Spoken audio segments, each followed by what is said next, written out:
Perkataan selanjutnya makada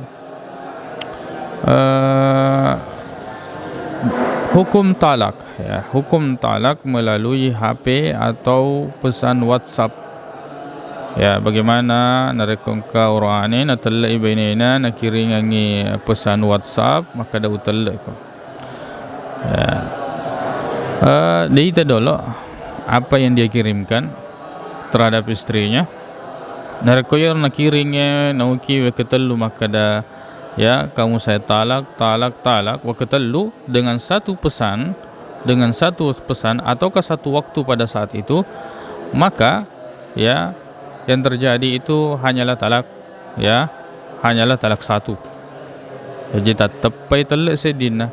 Jadi talak yang dilakukan melalui media sosial, WhatsApp dan selainnya itu jatuh dan sah.